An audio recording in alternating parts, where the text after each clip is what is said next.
ನಮಸ್ಕಾರ ಬಂಧುಗಳೇ, ಇಬ್ಬನಿ ನ್ಯೂಸ್ಗೆ ಸ್ವಾಗತ.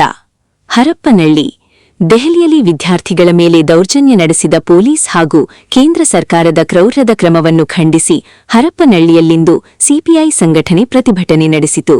ಕೇಂದ್ರ ಶಿಕ್ಷಣ ಸಚಿವ ಧರ್ಮೇಂದ್ರ ಪ್ರಧಾನ್ ಹಾಗೂ ಗೃಹ ಸಚಿವ ಅಮಿತ್ ಶಾ ಅವರ ರಾಜೀನಾಮೆಗೆ ಒತ್ತಾಯಿಸಿ ಹೋರಾಟ ನಿರತ ವಿದ್ಯಾರ್ಥಿಗಳ ಮೇಲೆ ನಡೆಸಿದ ದೌರ್ಜನ್ಯ ಖಂಡಿಸಿ ಭಾರತ ಕಮ್ಯುನಿಸ್ಟ್ ಪಕ್ಷ ಸಿಪಿಐ ವತಿಯಿಂದ ಇಂದು ಪಟ್ಟಣದ ಇಜಾರಿ ಶಿರಸಪ್ಪ ವೃತ್ತದಲ್ಲಿ ಪ್ರತಿಭಟನೆ ದಾಖಲಿಸಿತು. ದಿನಾಂಕ 20 ಜುಲೈ 2026ರಂದು ದೇಶದ ವಿದ್ಯಾರ್ಥಿ ಯುವಜನ ಸಂಘಟನೆಗಳು ಮತ್ತು ಸಿಜೆಪಿ ನೀಟ್ ವ್ಯವಸ್ಥೆಗೆ ಬಲಿಯಾದ ವಿದ್ಯಾರ್ಥಿಗಳಿಗೆ ನ್ಯಾಯ ನೀಡಲು ಮತ್ತು ಶಿಕ್ಷಣ ಸಚಿವರ ರಾಜೀನಾಮೆಗೆ ಒತ್ತಾಯಿಸಿ ಸಂಸತ್ ಚಲೋ ಕಾರ್ಯಕ್ರಮಕ್ಕೆ ಕರೆ ನೀಡಿದ್ದವು. ಈ ಸಂದರ್ಭದಲ್ಲಿ ಚಳುವಳಿ ನಿರತರಾಗಿದ್ದ ವಿದ್ಯಾರ್ಥಿ ಮತ್ತು ಯುವಜನರ ಮೇಲೆ ದೆಹಲಿ ಪೊಲೀಸರು ಬರ್ಬರ ದಾಳಿ ಮಾಡಿರುವುದು ಖಂಡನೀಯ.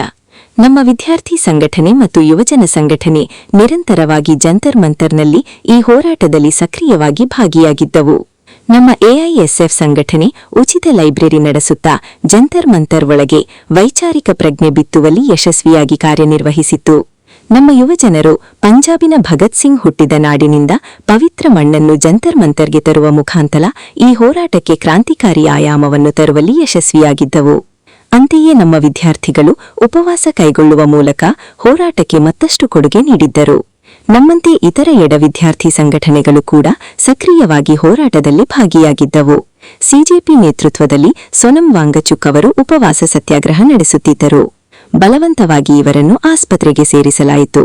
ಈ ಘಟನೆ ವಿದ್ಯಾರ್ಥಿ ಯುವಜನರನ್ನು ಮತ್ತಷ್ಟು ಕೆರಳಿಸಿತು. ದಿನಾಂಕ 19 ಸಹಸ್ರ ಸಂಖ್ಯೆಯಲ್ಲಿ ವಿದ್ಯಾರ್ಥಿ ಯುವಜನರು ಜಂತರ್ ಮಂತರ್ಗೆ ಆಗಮಿಸಿದರು.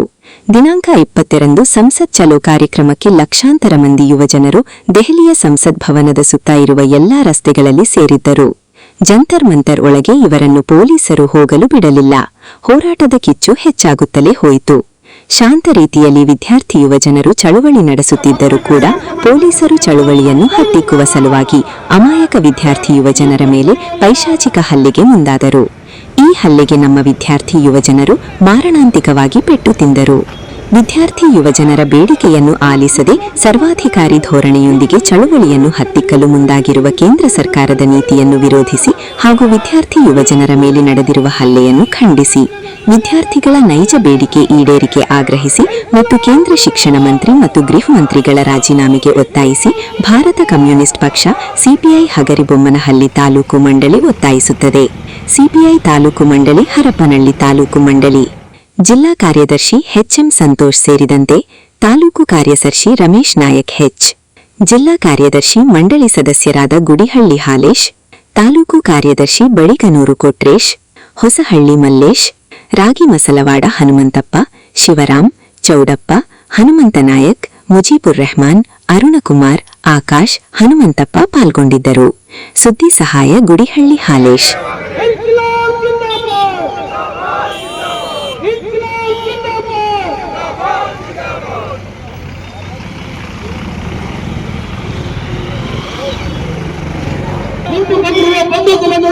ಈ ದೇಶದ ತೆರಿಗೆ ಹಣದಿಂದ ಏನು ಪ್ರಶ್ನೆಯನ್ನ ಸುಲಿಗೆಕೋರರನ್ನ ಕೋಪವಾದಿಗಳನ್ನ ಅವರಿಗೆ ಲಾಠಿ ಚಾರ್ಜ್ ಮಾಡಿಬಿಟ್ಟು ಹೋರಾಟಗಾರರ ಮೇಲೆ ಲಾಠಿ ಎತ್ತಾ ಇದ್ರಲ್ಲ, ಇದು ನಿಮಗೆ ಕೊನೆ ಎಚ್ಚರಿಕೆ. ದೇಶದಾದ್ಯಂತ ವಿದ್ಯಾರ್ಥಿ ವಾದ್ಯಂತ್ರ ಪಕ್ಷಾತೀತವಾಗಿ ಹೋರಾಟ ಮಾಡ್ತಾರೆ. ಕೆಲವೊಂದು ಅಂಧ ಭಕ್ತರು ಏನು ಅಲ್ಲಿ ಭ್ರಷ್ಟಾಚಾರ ಮಾಡಿದ ಏನು ಅವರಲ್ಲಿ ಫಲಾಭೂತದಿಂದ ಏನು ಮಾಡ್ತಾರಲ್ಲ, ಅದಕ್ಕೆ ಏನು ವಿದ್ಯಾಂಸಕರೇ ಕೆಲವೊಂದು ಸಾಮಾಜಿಕ ಜಾಲತಾಣದಲ್ಲಿ ನೋವಾಗುತ್ತೆ. ವಿದ್ಯಾರ್ಥಿಗಳ ಮೇಲೆ ಲಾಠಿ ಏರ್ಪಟ್ಟರೆ ಅದನ್ನ ಒಳ್ಳೆಯದು ಸಂಭ್ರಮಿಸುವ ಉಪಯೋಗಿಸಿ ಏನು ನ್ಯಾಯಿಕ ಹೋರಾಟದ ಹತ್ತಿಕ್ಕಕ್ಕೆ ಲಾಠಿ ಚಾರ್ಜ್ ಖಂಡಿಸಿ ಇವತ್ತು ಭಾರತ ಕಮ್ಯುನಿಸ್ಟ್ ಪಕ್ಷದ ನೇತೃತ್ವದಲ್ಲಿ ಹೋರಾಟಕ್ಕೆ ಬಂದಿರತಕ್ಕಂಥ ಎಲ್ಲ ಭಾರತ ಕಮ್ಯುನಿಸ್ಟ್ ಪಕ್ಷದ ಕ್ರಾಂತಿಕಾರಿ ಸಂಗಾತಿಗಳೇ, ವಿದ್ಯಾರ್ಥಿ ಸಂಗಾತಿಗಳೇ, ಯುವಜನ ಸಂಗಾತಿಗಳೇ, ರೈತ ಕಿಸಾನ್ ಸಭಾ ಸಂಗಾತಿಗಳೇ, ಎಲ್ಲ ನಾಗರಿಕ ಬಂಧುಗಳೇ, ಏನು ನಮ್ಮ ದೇಶದಲ್ಲಿ ವಿದ್ಯಾರ್ಥಿಗಳು ನೀಟ್ ಪರೀಕ್ಷೆ ಬರೆದು ಆ ನೀಟಿನಲ್ಲಿ ಏನು ಸರಿಯಾಗಿ ನೀಟ್ ಎಕ್ಸಾಮ್ ಮಾಡಿದ್ರೆ ನೀಟ್ ಏನು ಪ್ರಶ್ನೆ ಪತ್ರಿಕೆಯನ್ನ ಲಕ್ಷಾಂತರ ಲಂಟಾಯಿಸಿಕೊಂಡು ಏನು ಪ್ರಶ್ನೆ ಪತ್ರಿಕೆಯನ್ನ ಲೀಕ್ ಮಾಡಿ ಅಲ್ಲಿ ಭ್ರಷ್ಟಾಚಾರ ಮಾಡಿ ಸುಮಾರು ಮತ್ತೆ ಮರುಪರೀಕ್ಷೆಯನ್ನ ಮಾಡಿದ್ರು. ಅದಕ್ಕೆ ಮತ್ತೆ ವಿದ್ಯಾರ್ಥಿಗಳು ಲಕ್ಷಾಂತರ ವಿದ್ಯಾರ್ಥಿಗಳಿಗೆ ಅನ್ಯಾಯ ಆಗಿದೆ. ಪತ್ರಿಕೆ ಸೋರಿಕೆ ಮಾಡಿರ್ತಕ್ಕಂಥ ಸರ್ಕಾರ ಕೇಳಿದ್ದಾರ ನೀಟ್ ಪರೀಕ್ಷೆಯಲ್ಲಿನ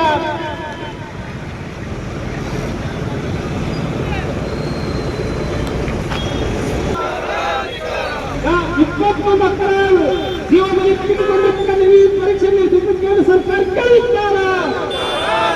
ಈ ಕೂಡಲೇ ಶಿಕ್ಷಣ ಸಚಿವ ರಾಜೀನಾಮೆ ಕೊಡಲೇಬೇಕು.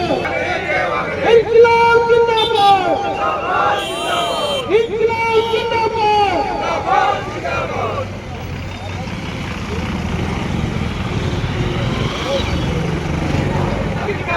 ವಿದ್ಯಾರ್ಥಿಗಳ ಮೇಲೆ ಹಲ್ಲೆ ಮಾಡಲು ಸೂಚನೆಗಳನ್ನು ಸರ್ಕಾರ ಕೇಳಿದಿದ್ದಾರ. ಪ್ರಶ್ನೆ ಅಮಿತ್ ಹೇಳಿದಿದ್ದಾರ. ರಾಷ್ಟ್ರದ ಶಿಕ್ಷಣ ಸಚಿವ ಹೇಳಿದಿದ್ದಾರ.